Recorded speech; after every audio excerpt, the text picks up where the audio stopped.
The C-SPAN networks bring you long-form public affairs programming from the nation's capital and are a public service of your television provider. C-SPAN, created by cable. Do you think we're likely to get a contested convention in Cleveland, and is there any possibility that House Speaker Paul Ryan might end up being the nominee? He's saying no, but we've heard him say no to the speakership, for instance, and then changed his mind. Well, let me break it into two parts. It's certainly more likely to have a contested nomination than any time in my lifetime. And I've been at every Republican convention since '76, so I've seen a lot of this stuff, but I've never seen anything like now. And you have to remember, too, the elections, the primaries are one thing, the delegate selection process is quite another.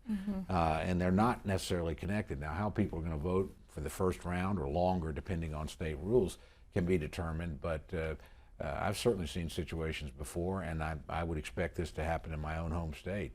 We were very closely contested. Cruz carried the state, but in the delegate selection was 15 for Senator Cruz, 13 for Senator Rubio, 13 for Donald Trump. But the party regulars are the people now running the process, and we'll choose district delegates in April and the final batch at a state convention. And frankly, most of those people are more likely to be for Ted Cruz, assuming he's still in the race, and I would expect he would be, than they are for either of the other. So they'll pick up the Rubio delegates, in my view, and they're very likely that the Trump delegates will be Trump voters on the first round. But if they're not Trump people, then there's a very good chance, once they're free to move, they'll move in another direction. That's happening in states all across the country. So, I do think if you can't win it outright before you get there, I don't think anybody's got it in the bag once you arrive. I mean, I think it'll be very tumultuous. There'll be multiple ballots unless somebody is just literally inches away. As for Speaker Ryan, look, I certainly take him at his word. I don't think he has any desire to be the presidential nominee. If he did, he would have run for it.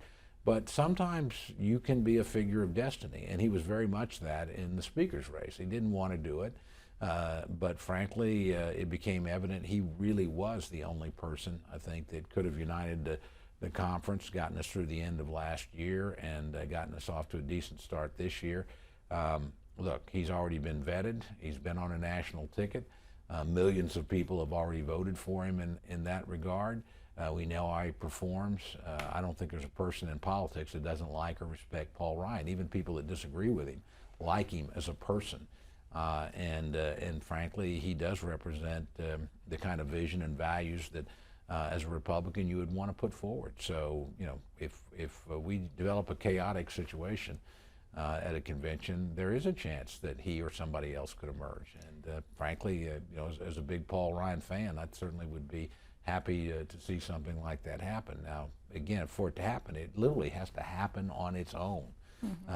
And we did see that in the speaker's race. This is a much different, more complex, process, and with a more. If you think the House conference can be chaotic at times, I mean, just look at thousands of delegates from every state in the union. A lot of them never having been to a convention before, showing up with various allegiance. How somebody emerges out of that, I don't know. But again, I can envision worse results than Paul Ryan for sure.